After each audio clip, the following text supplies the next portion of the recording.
I went undercover at another protest encampment yesterday, this time at UC Irvine. I wore this, I walked right in, I got a stamp on my hand. They don't have great security. I went immediately to the sort of makeshift library section, as they call it. It's just a table with some books on it. And the books fell into 4 categories probably. Books about Gaza, Palestine, Israel, whatever. Books about Muslim conversion, so a lot of stuff about how to pray in Islam, copies of the Quran, stuff like that. Revolution, how to successfully have a revolution in your country, and then communism. A lot of books specifically by Marx, who is the father of communism. They also have a section for zines or pamphlets, which is where I found this, Our Narrative, Operation Al-Aqsa Flood.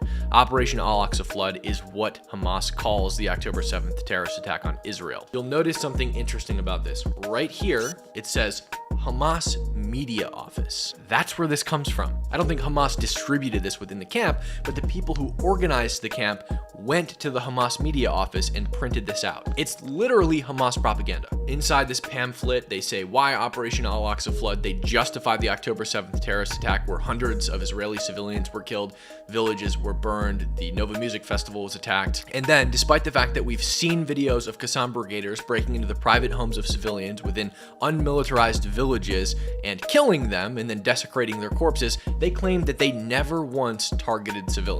They only went after legitimate military targets. It seems like actually the brunt of people that they intentionally targeted and went after were civilians. Now, this is not dissimilar to designs that I found at the UC Berkeley encampment that said Operation Al-Aqsa Flood was an act of decolonialization, justifying it. So anyway, I didn't have somebody to vouch for me, so eventually they came up to me inside the camp.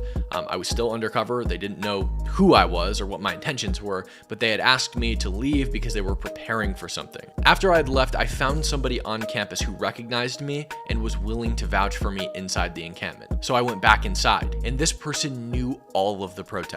I started hearing whispers. They were talking about how they were going to take over a building later that day, specifically the Lecture Hall of Physical Sciences, which was just adjacent to the camp. So whatever, I went about my day. I joined the protest, left the camp. They were kind of just doing the same chants over and over again. So I went out back to the grassy quad and I put my drone up in the sky. I thought I was going to get some nice, B-roll, some videos of them chanting and protesting from above, whatever. By the time my drone got back to the encampment, they were just concluding the capture of the building. They took it over. So I hightailed it back to the camp. And not long after I got there, a police helicopter started circling the encampment, giving dispersal orders and telling people that if they did not leave soon, they would be arrested. So you have cops giving dispersal orders, and then protesters, the organizers, started going around and sort of ushering anybody who was unwilling to get arrested away from the encampment, telling people, if you stay here, you're at risk of being arrested. Please leave if you don't want to be arrested. Somebody even came up to me and said, sir,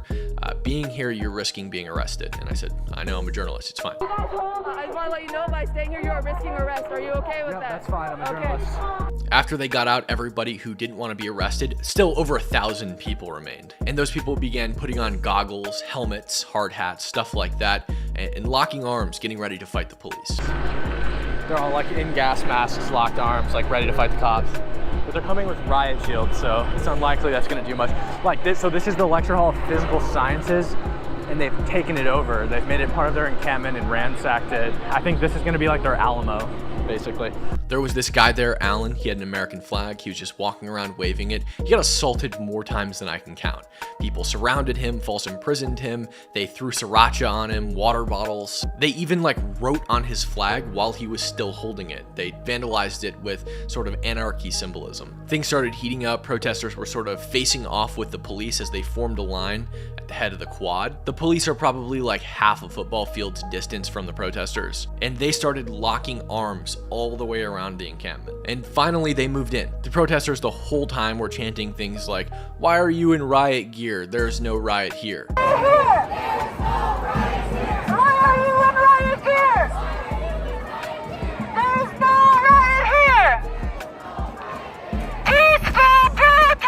Ironically, their people were also in riot gear. They chanted peaceful protest as their people attacked, scuffled with, and resisted the police. They started repurposing different parts of the camp, like the pallets or the tents, to just throw on the floor in between them and the police line. It was just utter dismay. The whole place was trashed. Every time the police would move, even if it was just one step, these people would scatter like rats.